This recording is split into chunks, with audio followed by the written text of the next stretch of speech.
Mais uma vez, boa noite a todos. Você que nos visita, seja bem-vindo. Eu não sei quem é, visita, quem não é, mas sejam todos bem-vindos. Que Deus abençoe você. E que a mensagem de hoje, de alguma maneira, fale profundamente ao seu e ao meu coração. Evangelho segundo Marcos, deixa assim. Evangelho segundo Marcos, capítulo 12, versículos 41 a 44. Evangelho segundo Marcos, capítulo 41 a 44. Evangelho de Marcos, capítulo 12, 41, diz assim: assentado diante do gasofilácio, observava Jesus como o povo lançava ali o dinheiro. Ora, muitos ricos depositavam grandes quantias. Vindo, porém, uma viúva pobre, depositou 2 pequenas moedas correspondentes a um quadrante, mais ou menos entre 40 e 52 centavos de real, depende da cotação do dólar, para transformar aquela moeda antiga no valor de hoje. Então vamos aí, 52 centavos de real, uma fortuna ela doou. Vindo, porém, uma viúva pobre, depositou 2 pequenas moedas correspondentes a um quadrante.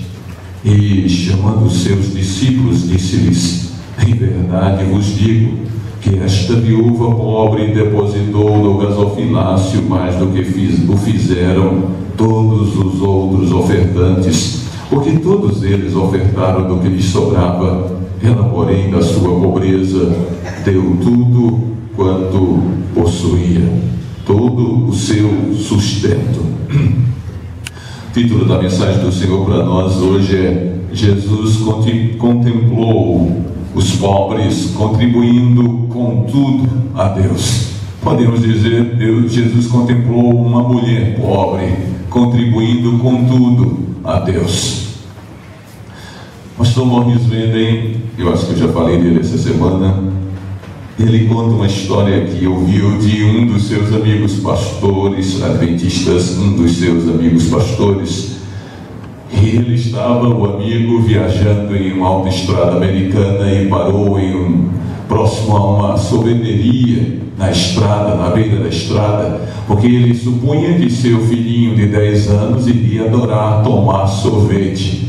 E o menino vai naquela loja, naquela sorveteria, e vai comprar sorvete. E o menininho de 10 aninhos volta quase que chorando para o pai que o esperava à beira da estrada e diz: papai, o moço se negou a me vender o sorvete. E aquele pastor adventista americano ficou meio irritado, saiu do carro e foi direto à sorveteria, e foi direto ao homem que atendia: por que é que você se negou a vender sorvete para o meu filho? Dá para você me explicar? Estava um pouco irritado. Não, Senhor, eu não me neguei a vender sorvete para seu filho. Eu apenas disse para ele que na nossa sorveteria não tem bola de sorvete de 9 moedas. Nós só temos a partir de 10 moedas. Nós não temos bolinha de sorvete de 9 moedas. Foi isso que eu disse para ele. Eu não me neguei a vender para ele, é porque ele apenas tinha 9 moedas. Aí ele olhou e instantaneamente aquele pai entendeu o que seu filhinho fizera entre o carro e a sorveteria. O pai havia lhe dado 10 moedinhas para comprar uma bolinha de sorvete, e o menino havia tirado uma moedinha para o Senhor. E logo, sem perguntar para o filho, o pastor falou para ele: eu ensinei a meu filho desde pequenininho a ser fiel ao Senhor, a dizimar tudo o que ele ganhasse. E eu quero crer que entre o carro e a sorveteria, ele tirou uma moedinha do 10º do que eu lhe dei para o Senhor. Aí o dono da sorveteria se curvou para o pequeno e perguntou para ele: foi isso que você fez, que seu pai acabou de me falar? Sim, Senhor. Ele estava com as moedinhas na mão, com a outra mão meteu a mão no bolso e apresentou uma moedinha. É isso que você faz? Você tira o dízimo para o Senhor? Sim, Senhor. E foi isso que eu fiz, foi isso que eu fiz. O homem não pegou uma casquinha, o homem pegou uma vasilha, uma tigelinha, e colocou uma bola, 2 bolas, 3 bolas, 4 bolas, 5 bolas de sorvete, abarrotou a tigelinha e disse: é todo seu, garoto, e pegue todas as moedinhas e dê para o Senhor. Na vida daquele menino, naquela tarde, se cumpriu o que havia dito o Senhor: abrirei as janelas dos céus e derramarei sobre vós bênçãos sem medidas.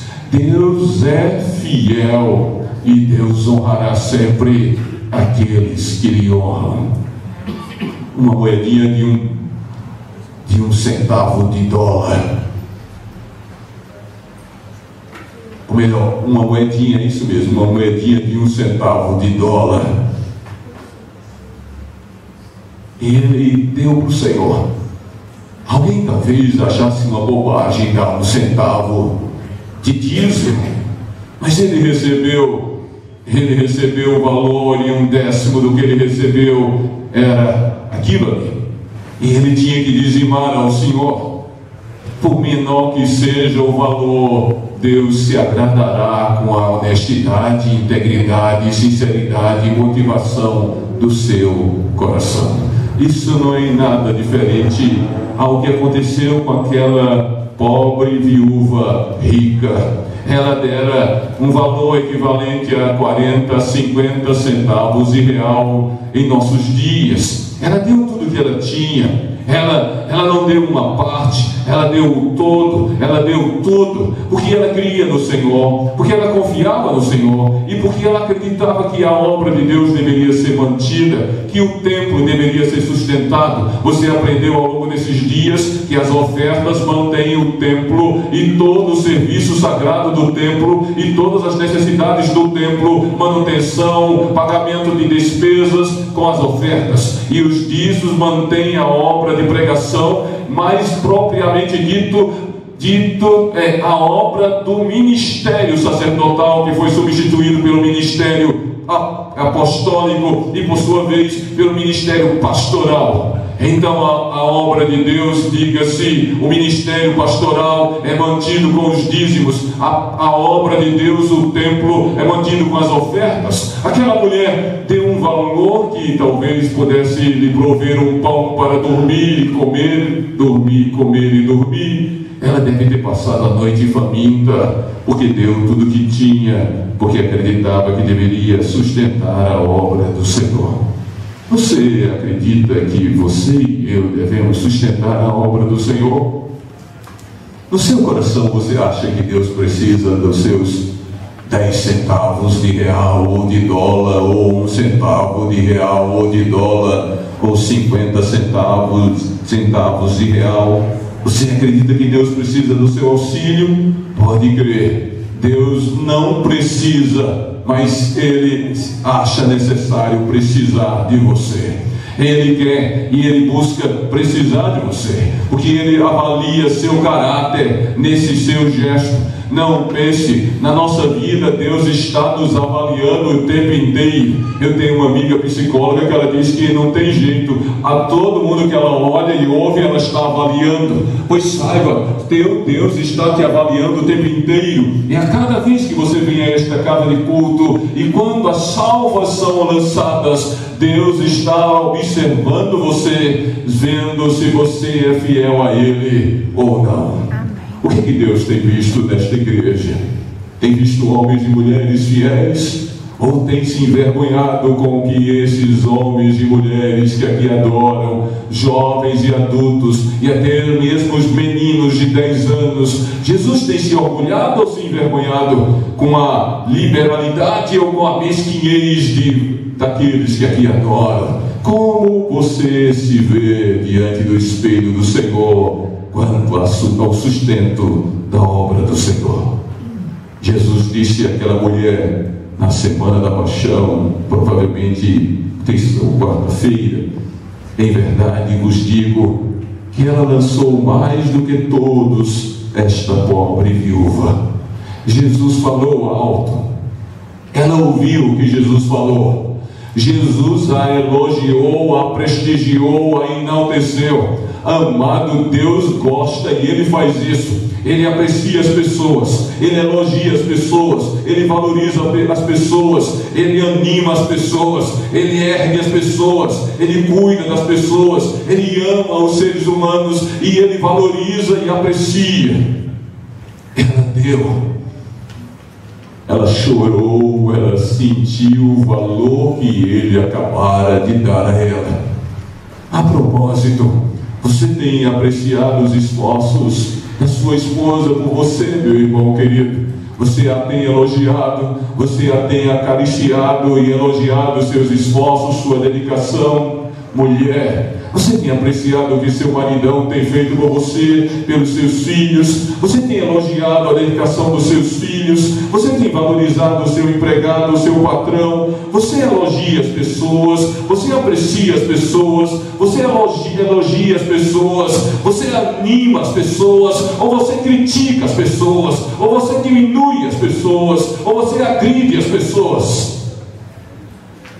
Cristão enaltece, elogia, anima, ergue.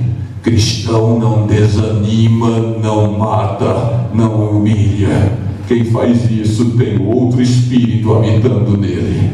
Nesse dia, Jesus ergueu esta mulher e a fez chorar de alegria.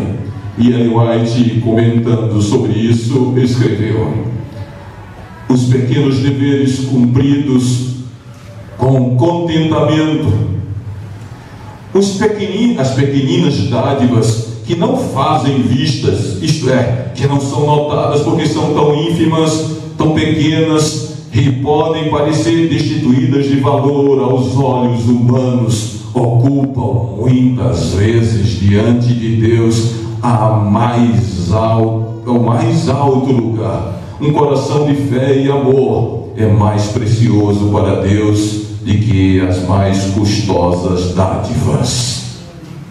Então, o que você traz no coração vem primeiro. Suas motivações vêm primeiro. Por que é que você oferta ou por que você não oferta? Deus sempre estará avaliando a mim e a você. Quem são os homens que são considerados grandes diante de Deus? Os mais pobres, os mais humildes, os não notados pelos padrões do mundo. Esses são os grandes aos olhos de Deus. Eu não sei como você se sente, mas anime-se, Deus ama você. Alegre-se, Ele valoriza você. Ele ama você com amor mais forte que a própria morte. Nada no universo é mais precioso aos olhos dele do que você. E Ele vive a vida dele voltado para você. E se você acreditar nele, e se você confiar nele, se você render-se a Ele, se você andar na presença dele, se você for guiado pela vontade dele, Ele te porá nas alturas, e ainda este mundo ouvirá falar de você, pois Ele honrará você, porque você aprendeu e ousou confiar nele. Por mais simples que você seja, o mínimo que você receberá será o elogio do Senhor diante dos anjos e santos, de que Ele se sente honrado em você. E Paulo, escrevendo sobre Jesus em 2 Coríntios 8:9, ele disse: pois conheceis a graça de nosso Senhor Jesus Cristo, que sendo rico se fez pobre por amor de vós, para que pela sua pobreza vos tornasseis ricos. Ele se fez pobre, sendo Deus, se fez carne e habitou entre nós, e se tornou um homem humilde, e andou nas ruas empoeiradas de Nazaré, em Belém e Jerusalém, e Ele morreu para que eu e você nos tornássemos ricos. Quando você crê nele, quando você aceita Ele, você se torna filho do Deus eterno, príncipe herdeiro de toda a riqueza do Deus eterno. Não se sinta pobre, diga assim: eu sou herdeiro das mansões celestes, de todas as riquezas dos do Pai: eu não sou qualquer um, eu sou filho do Deus Altíssimo, Todo-Poderoso, e a Ele toda a honra e glória para sempre. Levante sua cabeça, ande de cabeça erguida, valorize-se, aprecie-se, orgulhe-se de você mesmo. Quando Deus guiar você, quando Deus possuir você, quando você servi-lo, admita: você é o amado e amada de Deus. Por mais pobre que seja, você é rico e rica nele. Amém? Mais uma perguntinha que eu queria fazer: quando é que nós verdadeiramente nos tornamos pobres? É uma pergunta que exige resposta. Para nós cristãos, quando é que nós nos tornaremos pobres? Ellen White, você já sabe quem ela é. Ela propôs uma resposta para esta pergunta: quando é que um cristão se torna pobre? Não importa se ele é multimilionário, ou não importa se ele é pobrezinho e humilde, quando de fato ele se tornará pobre?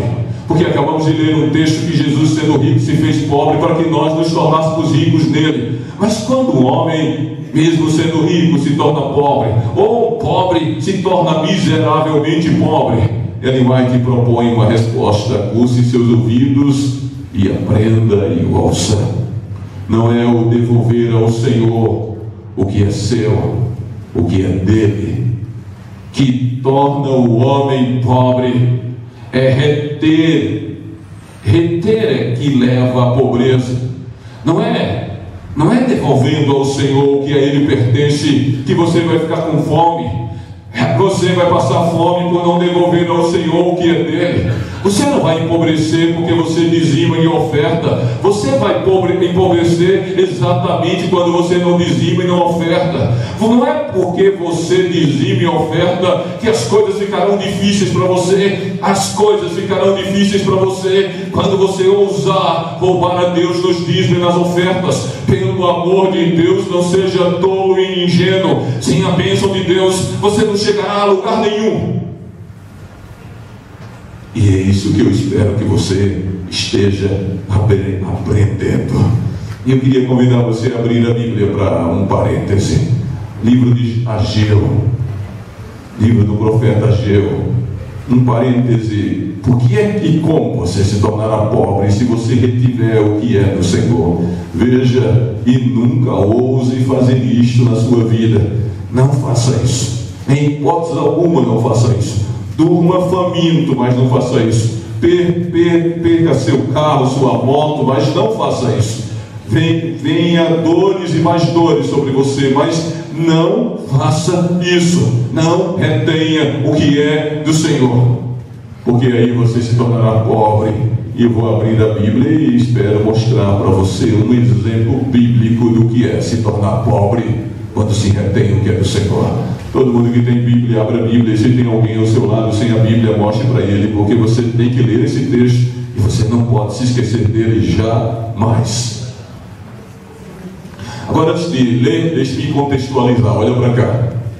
Os judeus haviam saído do cativeiro babilônico, haviam sido libertados por Ciro, e eles já estavam habitando em Jerusalém. Eles já estavam lá há quase 20 anos, e eles ainda não haviam recomeçado a construção do templo.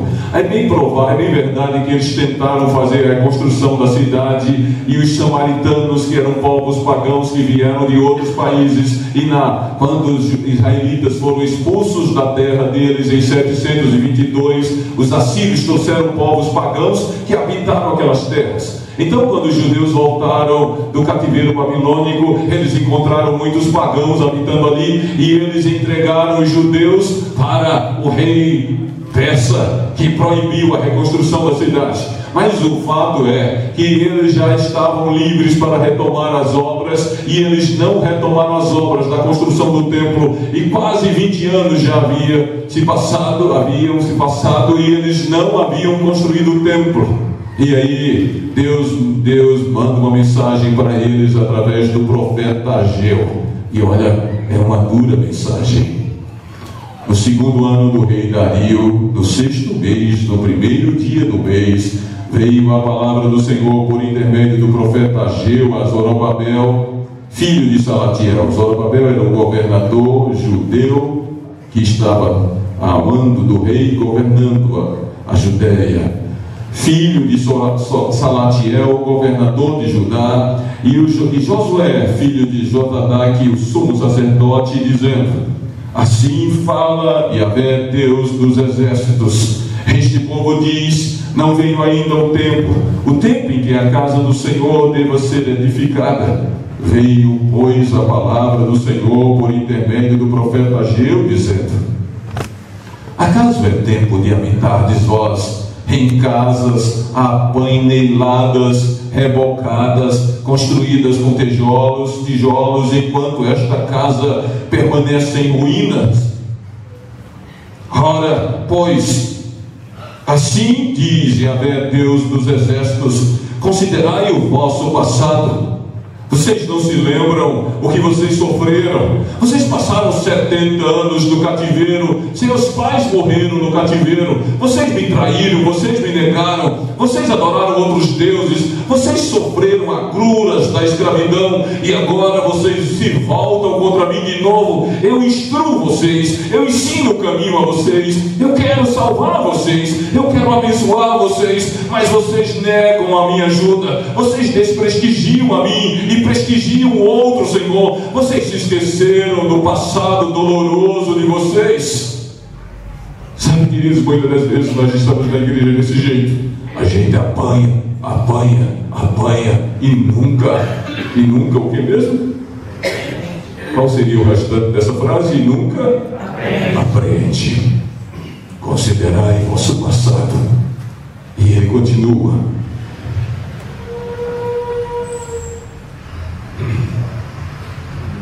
ora, pois, assim diz o Senhor dos exércitos: considerai o vosso passado. Tendes semeado muito e recolhido pouco.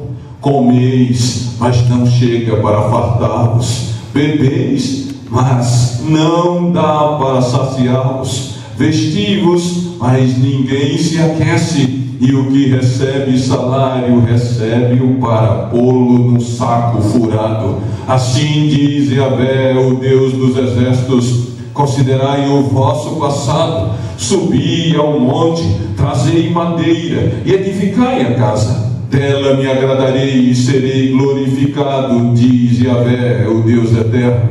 Esperaste-o muito, e eis que veio a ser pouco. E esse pouco, quando o trouxestes para casa, eu com um assopro dissipei. Por quê? Vocês querem saber por quê?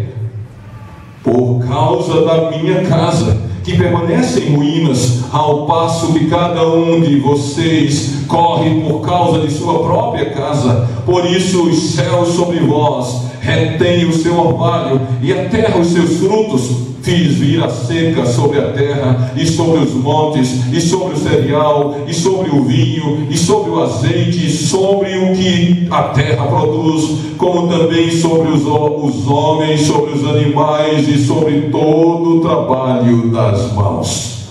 Esta é uma verdadeira descrição de maldição.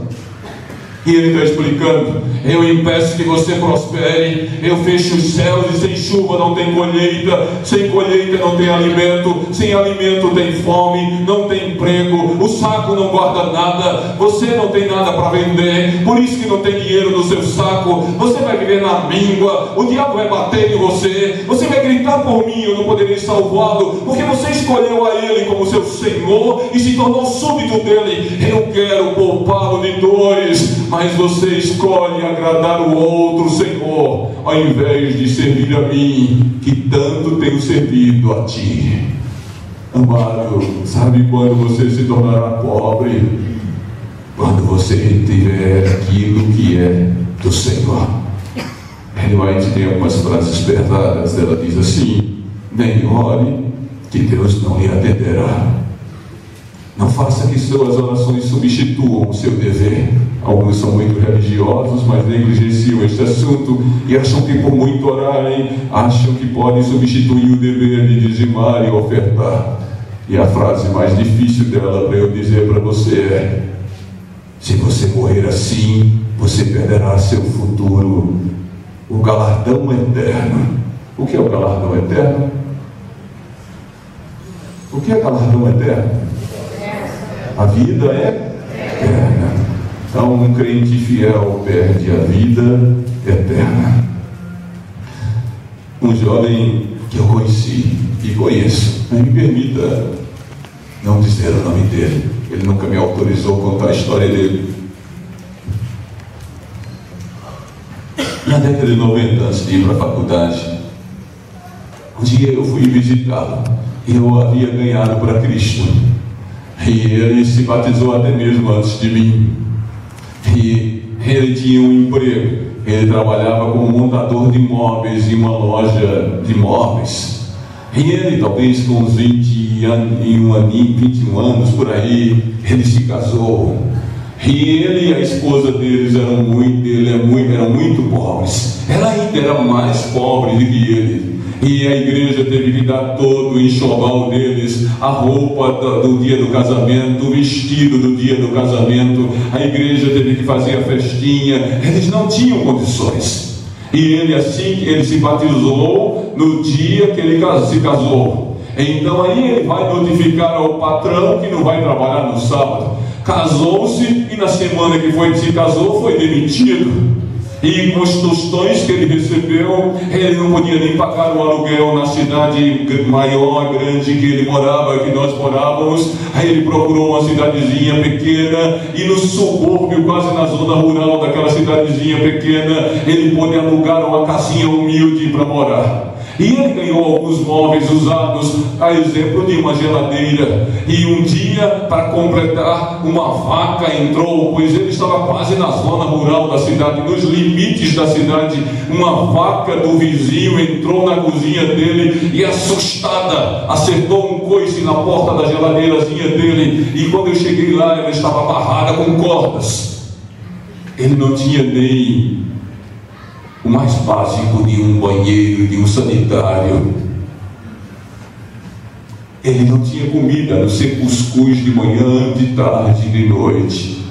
E com os tostões que recebeu da indenização, ele alugou por um mês, 2 meses, um cômodozinho, e foi inventar de colocar uma lojinha de remédio natural, e comprou alguns. Era um aqui, e 2 metros depois outro ali, um aqui, outro ali, e pouquíssimas coisas naquela humilde farmacinha natural. E eu senti a dor dele, e juntei meus tostões e fui fazendo uma feirinha para ele. Mas sabe, eu não aceitei ele ficar ali. E eu motivei a sair dali, e eu motivei a voltar para a nossa terra, e acreditar que Deus iria honrá-lo, porque ele era fiel ao Senhor. Aliás, ele havia fundado uma igrejinha adventista nessa cidade, que nem tinha adventista lá. E ele dizia: se eu for embora daqui, quem vai cuidar deles? Deus proverá, mas você tem de sair desse estado. Você não tem nem papel higiênico na sua casa. E ele criou naquelas loucuras santas que eu havia dito a ele. E acreditem, aquele homem juntou seus tostões e comprou um balde, comprou um negócio cheio de alho, que eu não sei o nome daquele negócio, comprou alguns 2 litros de mel, com uma formulazinha humilde de remédio de mel com alho. Ele pediu garrafa de leite de coco na vizinhança, arranjou umas tampinhas e pôs, e vendeu ao primeiro, o segundo, o terceiro. 3, 4 anos depois, às vezes eu me confundo se 3 ou 4, não mais do que 4 anos, eu já estava na faculdade, eu fui visitá-lo, porque descobri que ele agora morava perto da faculdade adventista da Bahia. E eu vou lá, e ele me recebeu na rodoviária. Mas aí eu pensei que nós íamos eu ia pagar um táxi, alguma coisa assim. Não, ele estava com o carro dele. Aí ele me pôs no carro, e eu fiquei feliz por ele. Jesus me deu, é novinho, é zerinho. E para onde nós estamos indo? Para casa. Eu agora moro aqui, uma grande cidade da Bahia. E nós chegamos na casa dele. Quando eu cheguei, não era uma casa normal, era um condomínio de alto padrão, um condomínio de luxo. E abre-se o portão e ele entra e caminha e anda dentro daquele enorme condomínio de luxo e para de frente da casa dele de luxo. E eu perguntei: você mora de aluguel aqui? Eu só queria saber da bênção. Não, Deus me deu, eu comprei. Aí tinha outro carro na garagem. E eu perguntei: de quem é esse carro? Eu só queria saber o tamanho da bênção. Da minha esposa. Depois de tirar minha mala, minha bolsa, ele disse: entra aqui, vamos ali. Aí ele me levou na fábrica dele. Tinha 30 funcionários trabalhando e tinha um caminhão enorme carregado com 60 mil frascos do remédio que ele estava produzindo. Aí eu perguntei: você vende quantos frascos desses por mês? 60 mil, 80 mil. Eu ganho em torno de 100 mil reais por mês. 3, 4 anos ele não tinha papel higiênico e almoçou cuscuz e jantou cuscuz. E a geladeira dele tinha uma corda amarrada. No domingo, quando eu estava voltando para a faculdade, a mulher dele fez uma pergunta. A jovenzinha, pobre de marré, ela era: será que Jesus pode tirar tudo isso de nós? Eu disse: ele não vai tirar, mas o diabo pode tirar. Se vocês negarem o Senhor, traírem o Senhor, se tornarem infiéis ao Senhor, vocês perderão a mão protetora do Senhor e o diabo arruinará vocês. Um ano mais ou menos depois, naquele mesmo dia, antes de ir pegar o ônibus, eu fui no escritório dele e tinha uma jovem, esposa do sócio dele. Ele era sozinho, mas como ele estava crescendo demais, alguém quis parceria com ele e ele queria mais recursos para a empresa crescer mais. Mas o homem sócio põe a esposa no escritório e eu vi aquela mulher pondo a mão em um lugar inapropriado de um jovem casado. E ao repreendê-lo, ele disse: não, amor, em bobagem, você está vendo demais. Não deu outra. Ele traiu a esposa dele com esta jovem mulher. Perdeu a esposa, perdeu as filhas, o marido da outra perseguiu ele para matá-lo. Ele não estando na empresa para fazê-la produzir, ela foi entrando em decadência, não tendo retorno do dinheiro para pagar os financiamentos, empréstimos bancários. O banco confiscou a casa dele, o banco confiscou os carros dele, o banco confiscou o prédio da fábrica, o banco confiscou os equipamentos, o banco confiscou a conta bancária dele e ele foi literalmente à lona. Sabe onde ele foi morar? Em um colchãozinho na sala pobre e humilde da casa da sua mãe. Sem falar que perdeu a esposa e as filhas. Sabe o que te torna pobre? É reter a fidelidade ao Senhor, a obediência ao Senhor. Quando você trai o Senhor, você perde a proteção do Senhor. Pelo amor de Deus, não queira que seu saco seja furado, não queira que os céus sejam retidas as chuvas sobre você. Ame o Senhor, seja fiel ao Senhor, confie no Senhor. Veja um jovem pobre que não tem papel higiênico na sua casa, 3, 4 anos depois tem uma renda líquida de mais de 100 mil reais mensais, porque Deus o honrou, Deus o abençoou. Mas o contrário também é verdade. Trair o Senhor é sinônimo de maldição e ruína. Agora eu queria convidar você a lermos juntos o último texto de hoje. Está lá em Atos capítulo 5. Todo mundo lê esse texto. Atos 5, nosso último texto, para nós irmos para o final da mensagem desta noite. Atos capítulo 5.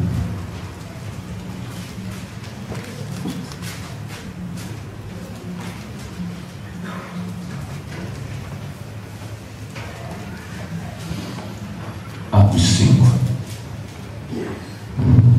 Leia comigo Atos 4, 34. Depois a gente lê Atos 5, de 1 a 11.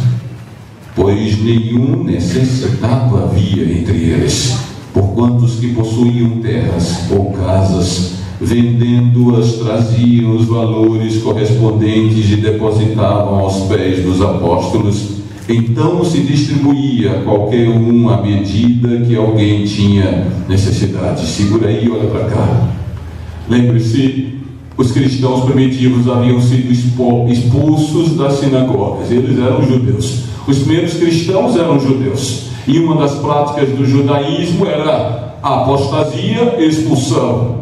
E eles, ao serem expulsos das sinagogas, eles perdiam alguns direitos, como ter direito a beber um copo com água. Um judeu não oferecia um copo com água a um judeu que ele considerava apóstata, traidor do Senhor, que havia sido expulso da sinagoga. Então os pobres se tornaram desamparados, perderam o emprego, perderam a alegria, perderam o apoio da família. É por isso que você enxerga no Novo Testamento os cristãos dividindo seus bens. Eles dividiam os bens, os que tinham, para amparar os que nada tinham, porque perderam o lastro, perderam a sustentação, perderam o apoio familiar, perderam o emprego, foram expulsos de casa. O maridão pôs a mulher para correr, a mulher deu as costas para o marido, os filhos foram abandonados. Se um judeu não dava um copo com água a alguém expulso da sinagoga, imagine comida.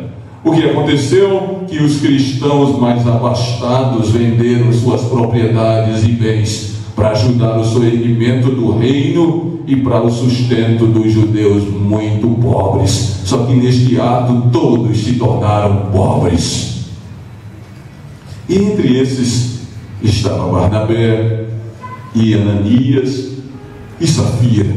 Curioso, o texto que nós vamos ler é sobre Ananias e Safira. Eles estavam no salão onde os apóstolos oraram e Deus fez um prédio tremer, estremecer, manifestando sua glória de que ele estava ali. Ananias e Safira sentiram esta manifestação de Deus, eles viram esta manifestação de Deus, eles perceberam esta manifestação de Deus e eles fizeram um pacto com Deus de que eles iriam vender uma propriedade e pôr aos pés dos apóstolos. Agora vamos ver como se desenrola esta história.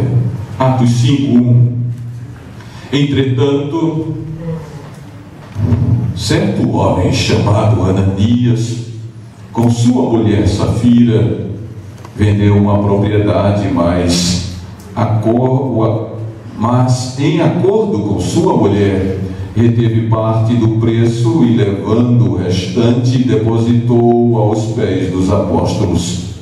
Então disse Pedro a Ananias: por que encheu Satanás o teu coração para que mentisses ao Espírito Santo, reservando parte do valor do campo? Conservando-o, porventura, não seria teu, e vendido não estaria em teu poder? Como, pois, assentaste no coração este desígnio? Não mentiste aos homens, mas a Deus. Ouvindo estas palavras, Ananias caiu e expirou, sobrevindo grande temor a todos os ouvintes. Levantando-se os moços, cobriram-lhe o corpo e, levando-o, sepultaram. Quase 3 horas depois, entrou a mulher de Ananias, não sabendo o que ocorrera. Então Pedro, dirigindo-se a ela, perguntou-lhe: dize-me, vendestes, portanto, aquela terra? Ela respondeu: sim, nós vendemos, portanto. Tornou-lhe Pedro: por que entrastes em acordo para tentar o Espírito Santo? Eis aí a porta aos pés dos que sepultaram teu marido, e eles também te levarão. No mesmo instante caiu ela aos pés de Pedro e expirou. Entrando os moços, acharam-na morta e, levando-a, sepultaram-na junto do marido. E sobreveio grande temor a toda a igreja e a todos quantos ouviram a notícia destes acontecimentos. Queridos, Esse incidente se deu no início da vida da igreja cristã, semelhante ao início da igreja judaica no deserto, quando Acã se apropriou de uma propriedade que Deus disse que não deveria, e ele perdeu a vida por causa disso. Logo no início da igreja cristã, alguém se apropriou de algo que havia dedicado ao Senhor e perdeu a vida por causa disso. No início da igreja do deserto, Deus ensinou que Ele não tolera a hipocrisia, a mesquinharia, o roubo, a mentira. Desde o início da igreja cristã primitiva, caminhando no deserto desta vida, até aportar nos céus, Deus disse: não tolero a mesquinharia, não tolero a covardia, não tolero a mentira, não tolero a avareza. Deus estava dando norte para a igreja cristã. E veja, este homem fez um acordo com Deus. Deus não mandou ele fazer acordo, ele fez o acordo. E o curioso é que ele fez outro acordo com a mulher dele, e Pedro sabia. Por que Pedro sabia? Porque Deus revelara para ele: meu querido, não se esconda dele, ele enxergará você. Não pense que ele não lhe enxerga, não pense que ele não lhe vê, não pense que ele não ouve os gritos do seu coração, e tudo que você faz, pensa e fala, Deus conhece. Mas eu queria chamar a atenção para vocês para a parte que para mim é a mais importante, que você não pode esquecer. Pelo amor de Deus, não esqueça isso. E eu queria achar o verso que eu quero que você leia de novo e bote na sua cabeça. E você tem que ser muito corajoso para esquecer isso aqui. Capítulo 5, versículo 4. Conservando-o porventura não seria teu, e vendido não estaria em teu poder? Como, pois, assentaste no coração este desígnio, não mentiste aos homens, mas a Deus. Ouvindo estas palavras, Ananias caiu ao chão. Veja, você faz um acordo com Deus e não mente para o homem, mente para ele. Este é um detalhe. Não minta para ele. Você faz aliança com ele, cumpra suas alianças com ele, seja fiel a ele, não minta para ele. Mas outra coisa que eu quero lhe mostrar é: por que você permitiu que o diabo pusesse isso em seu coração? Versículo 3. Então disse Pedro: Ananias, porque encheu Satanás o teu coração para que mentisses ao Espírito Santo, reservando parte do valor do campo. Olha para cá. Eu só estou lendo o texto. Quando nós retemos os nossos dízimos e ofertas, nós apenas estamos ouvindo a voz do diabo guiar a nossa vida. Um crente infiel obedece ao diabo, serve ao diabo, anda no caminho do diabo e perderá a vida eterna, porque o diabo é o seu Deus. Ele não disse que foi a esposa. Pedro não disse que foi a esposa que enganou Ananias. Pedro não disse que foi o egoísmo de Ananias que o enganou. Pedro foi explícito: foi o diabo que te enganou. Por que é que você deixou que o diabo pusesse isso no seu coração? Então, meu irmão querido, não deixe que o diabo guie sua vida. Não deixe que o diabo guie seus negócios. Não deixe que ele guie sua vontade. Seja senhor de si mesmo. Deixe que Deus controle o leme da sua vida. Entregue seu coração a ele. Não seja você governado pelo diabo nem por demônios. Não seja ingênuo, não seja tolo. Você não pode ser ingênuo assim. Seus filhos sofrerão por sua causa, sua mulher sofrerá por sua causa, seu marido sofrerá por sua causa, sua igreja sofrerá por sua causa, sua família sofrerá por sua causa, seus sonhos serão desfeitos por sua causa, seus projetos não lograrão êxito por sua causa. Pelo amor de Deus, não seja guiado pelo diabo. E não vem com essa conversa dizer que não acontece nada com você. Acontece sim. Você é que não percebe. Você pode não perder a vida eterna agora, mas tão certo quanto Deus existe, você tombará no grande e terrível dia do Senhor. Só que vai haver uma diferença entre você e Ananias.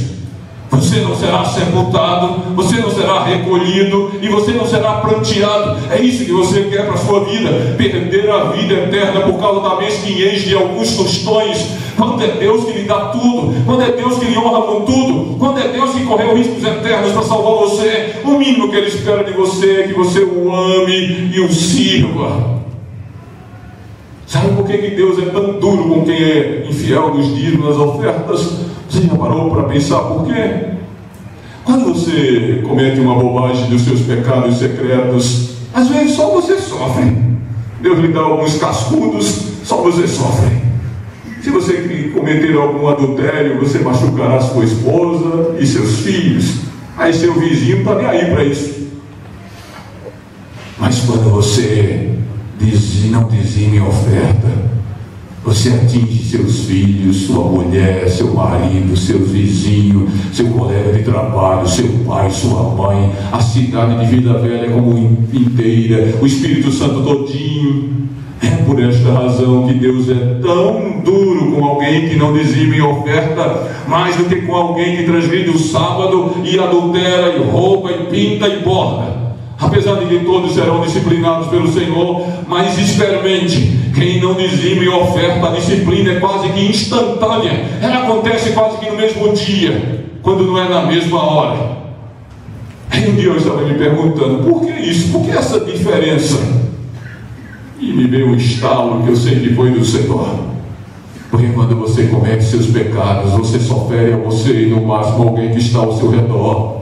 Mas quando você não dizima, você para a obra de Deus, e um país e o mundo inteiro podem sofrer agruras da perdição eterna por falta de recursos no celeiro do Senhor. Por isso que Deus não permite, porque Ele quer salvar pessoas, e Ele quer usar suas mãos para salvar pessoas, Ele quer usar seus pés para se dirigir às pessoas, Ele quer usar sua boca para falar às pessoas, e Ele quer usar seus recursos para patrocinar o seu reino.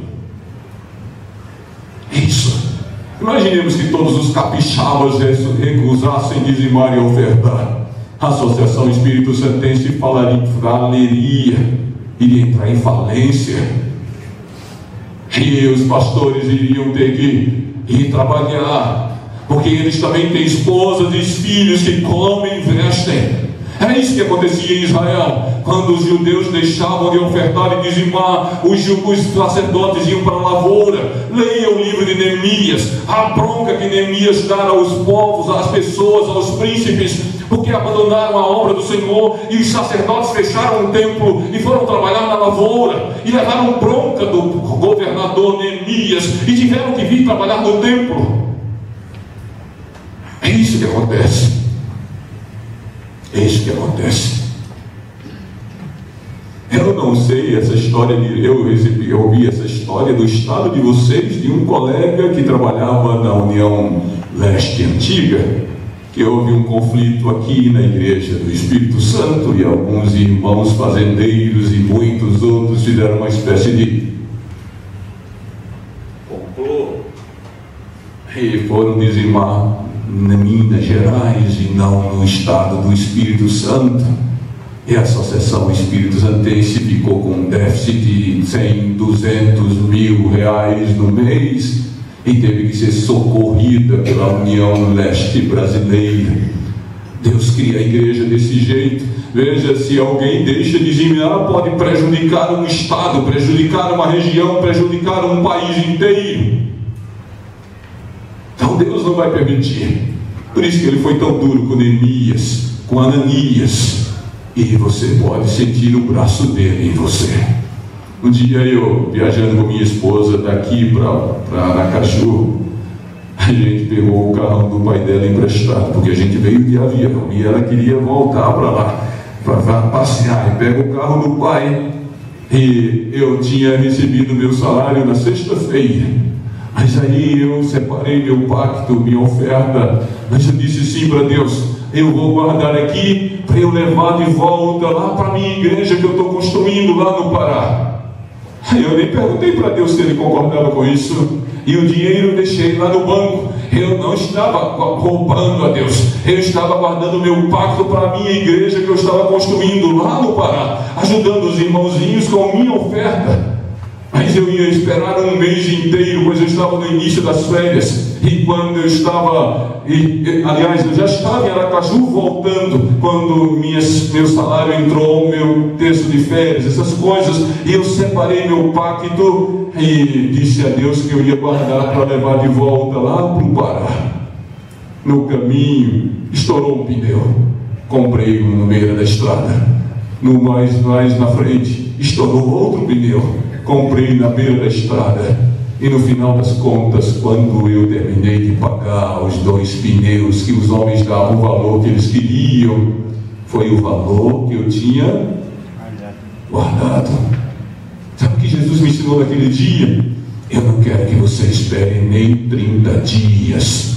E eu não lhe autorizei levar o dinheiro que você está aqui no Espírito Santo para levar lá para o Pará.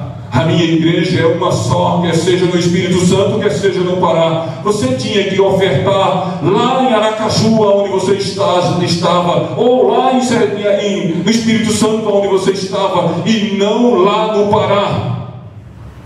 Foi isso que eu senti. Porque quando eu somei o custo da despesa da manutenção do carro, correspondia ao valor do meu pacto de tudo que eu recebi, eu senti a pancada de Deus na minha orelha dizendo: eu não quero que você faça mais isso. A obra de Deus é uma só. É uma só. E se as outras não são, eu não sei. Mas eu sei como esta igreja é administrada. E eu sei e creio que esta é a igreja do Deus vivo. Eu não sei o que você pensa da sua igreja, mas eu creio que esta é a igreja do Deus vivo. E eu creio que esta obra é mantida pelo Senhor, guiada pelo Senhor, sustentada pelo Senhor. E tudo que ela tem, que não são poucas coisas, é graças a cristãos fiéis, adventistas do 7º dia. Eu li um livro quando era garoto de um pastor batista, e ele fala sobre dízimos e ofertas. E ele estava falando sobre os adventistas do 7º dia, os batistas e os presbiterianos. E ele dá assim, per capitamente na América, um batista doava 60 centavos de dólar per capita, um presbiteriano 40 centavos de dólar, e um adventista do 7º dia 2,5 dólares per capita.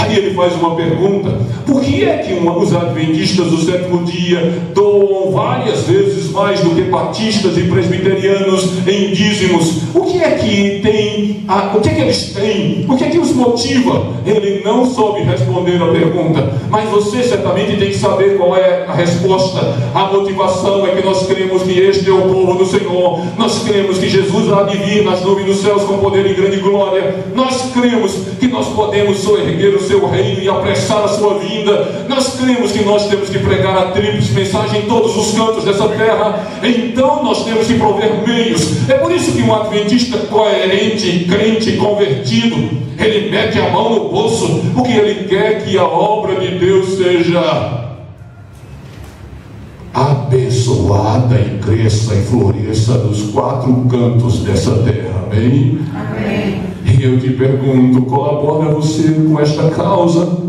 Tem entregado você os seus dízimos e as ofertas? Ou você tem ouvido o diabo dizendo: deixa de ser bobo, compra teu carro, paga tuas dívidas? Não ouça o diabo. Se você ouvi-lo, você morrerá com ele.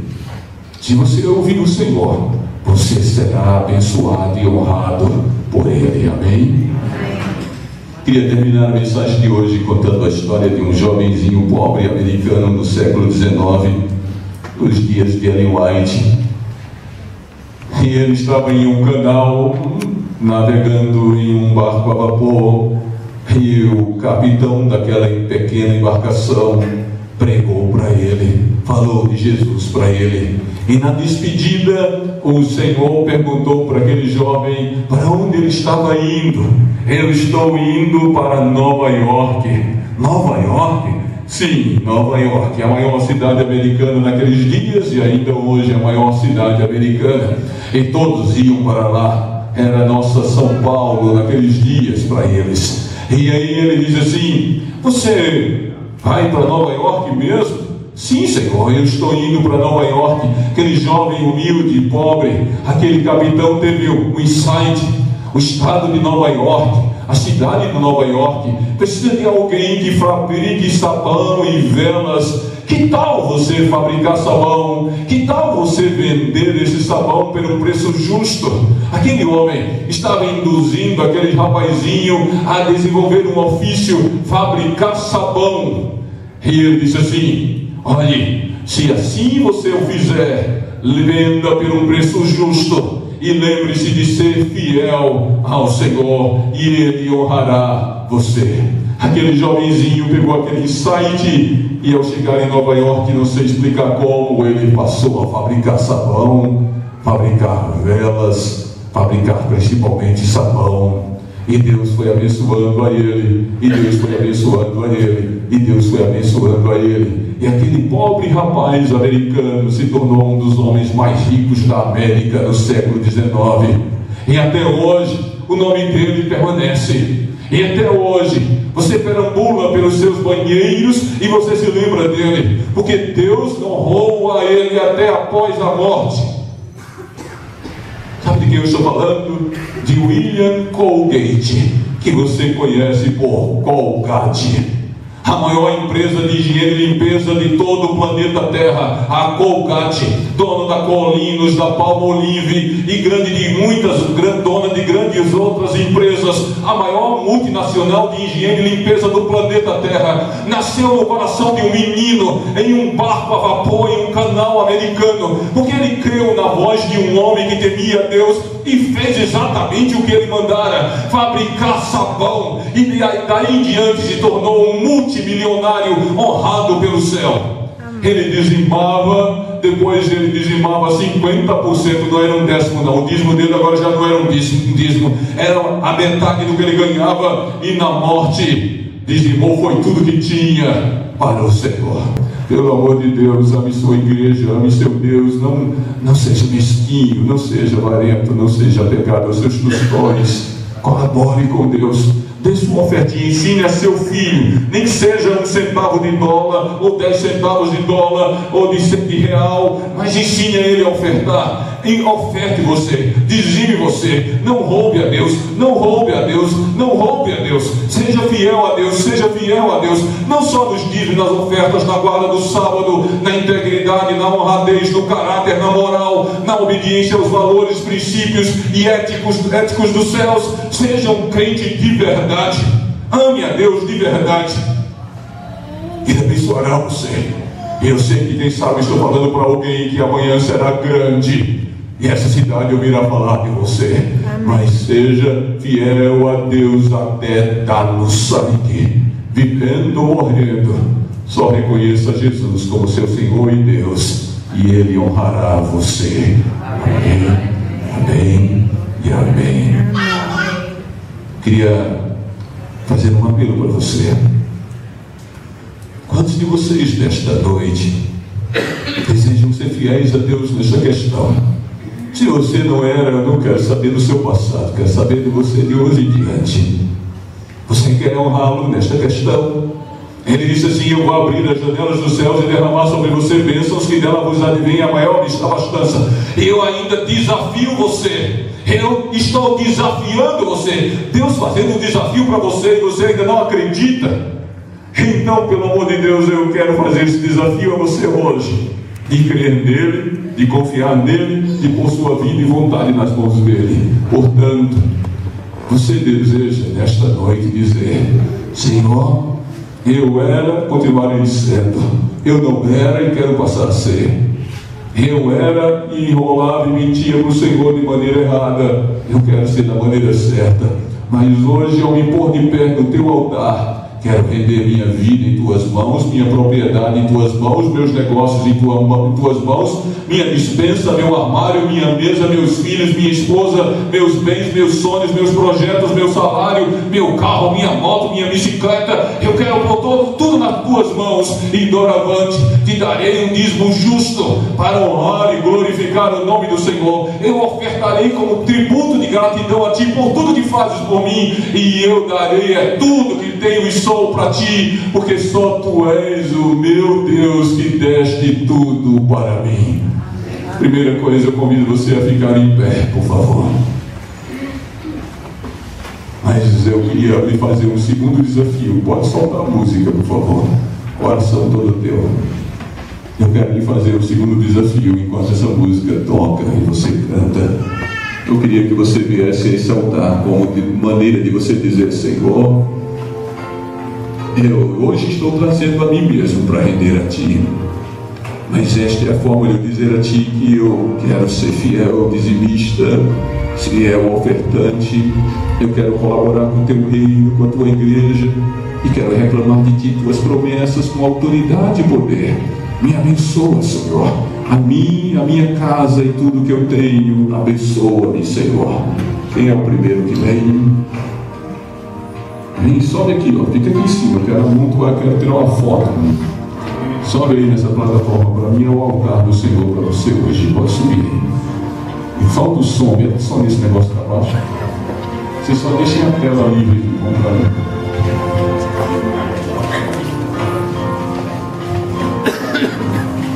Se você quer fazer essa entrega, esse pacto, esse compromisso, sobe nesse altar. Não fica aqui embaixo, não, aí em cima, para fazer distinção. Fazer distinção deste altar.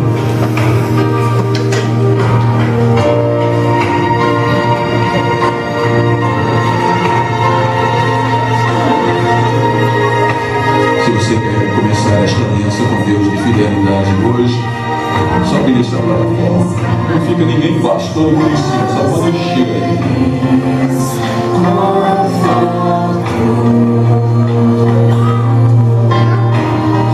Nada disso pode ocupar. Se você sabe este hino, cante.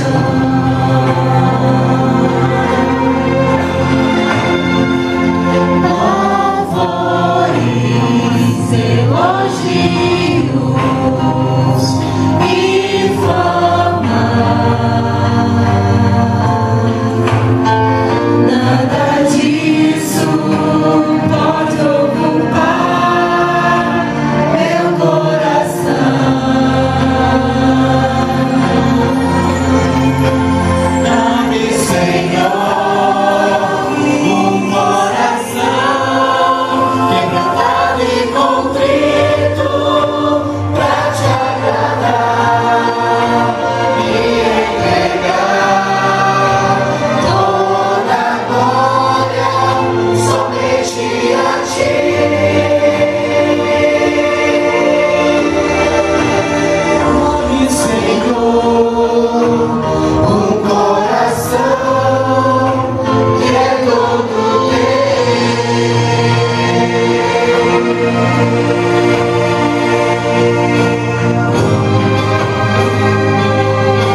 Final da bênção, queria dar o direito a você de fazer isto, quem deseja.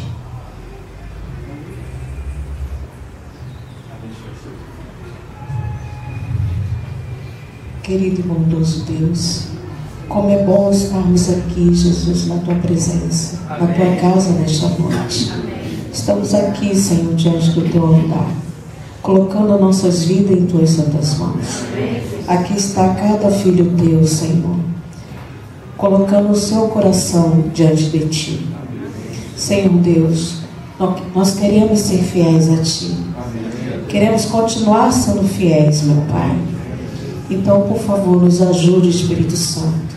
Nos ajude a vencer todas as tentações, porque muitas das vezes passamos por tão grandes lutas, Senhor.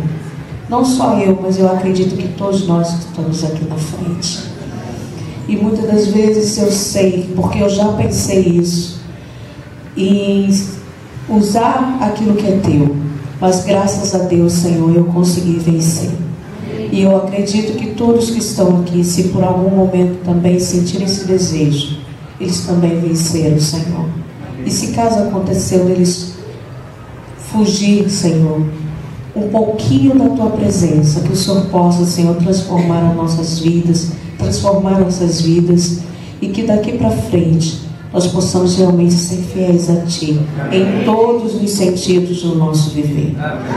Nós queremos chegar ao céu, então nos ajude a subir o degrau da Tua perfeição a cada dia, Senhor. Transforma o nosso ser, o nosso coração.